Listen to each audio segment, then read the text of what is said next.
More breaking updates coming in, and this from the national capital, and this is with regard to the Delhi excise policy scam.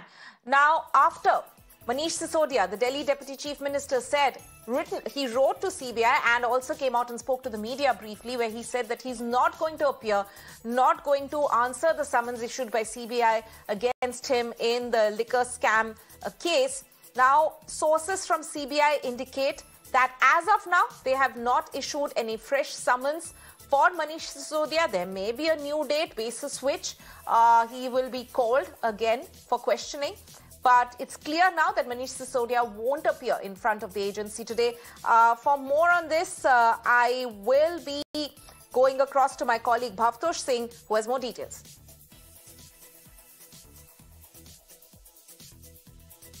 Delhi's Deputy Chief Minister Manish Sisodia did not join the investigation. Central Bureau of Investigation had asked him to come and join the investigation on Sunday at 11 a.m. Mr. Sisodia said that he is busy in preparation of budget and asked for deferment of questioning in the liquor policy scam either on the last week of February or in the first week of March. Sources within the agency said that he is not joining the investigation and claimed that new dates will be announced little later. CBI has been probing the liquor policy scam since last August, and in between they have questioned K. Kavita. The probe has moved forward. They have also filed a charge sheet in the case, and the charge sheet has named Vijay Nair as one of the accused.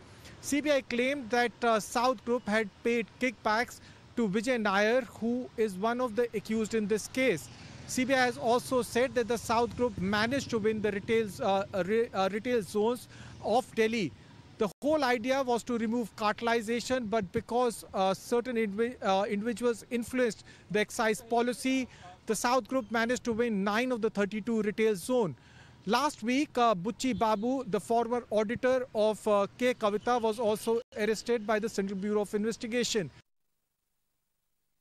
And my colleague Pulkit actually caught up with the Delhi Deputy Chief Minister Manish Sisodia, where Sisodia in fact said that he sees that there's some sort of a political design behind him being called for questioning now after CBI had already questioned him around 3 months back. And he said that CBI summon could be a reaction to BJP's defeat in the Supreme Court when it came to the MCD polls. Listen into what he had to say.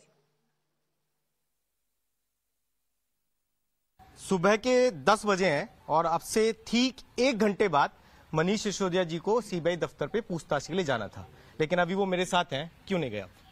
मैंने CBI को request किया है कि अभी इस वक्त दिल्ली के वित्त मंत्री होने के नाते मैं बजट तैयार कर रहा हूं और बजट की सारी तैयारी फाइनल स्टेज पे है। मुझे ऑलमोस्ट हफ्ते भर में बजट तैयार करके सेंट्रल गवर्नमेंट के पास भेजना है मंजूरी के लिए। सेंट्रल गवर्नमेंट की मंजूरी के बाद ही वो विधानसभा में पास होता है। तो इसलिए मैंने उनसे रिक्वेस्ट किया है कि हफ्ते भर का समय रुक जाएं। मैं कभी भी पूछताछ से पीछे नहीं हटा। मैंने हमेशा सहयोग किया है एक्साइज पॉलिसी पे जांच में, आगे भी करूंगा और मुझे खुशी होगी मैं हर सवाल का जवाब दूं। लेकिन इस समय क्योंकि बजट की प्रोसेस जो है बहुत क्रूशियल स्टेज पे है, मेरा एक एक दिन इसमें इंपॉर्टेंट है क्योंकि मुझे उसको फाइनल तैयारी करनी है, फाइनल रूप देना है उसको। मनीष जी, वो तो आप आज जाते, सुबह जाते, शाम को वापस आ जाते, इन्वेस्टिगेशन तो ज्वाइन कर सकते थे ना? देखिए, इस पूरे घटनाक्रम को देखें कि मुझे अचानक बुलाया गया, इसको आप देखिए, मुझे सारी चीजों को जोड़ के देखने की जरूरत है। फ्राइडे की शाम को बीजेपी बुरी तरह से कोर्ट में हारती है, एमसीडी में उसकी सारी साजिशें हारती हैं।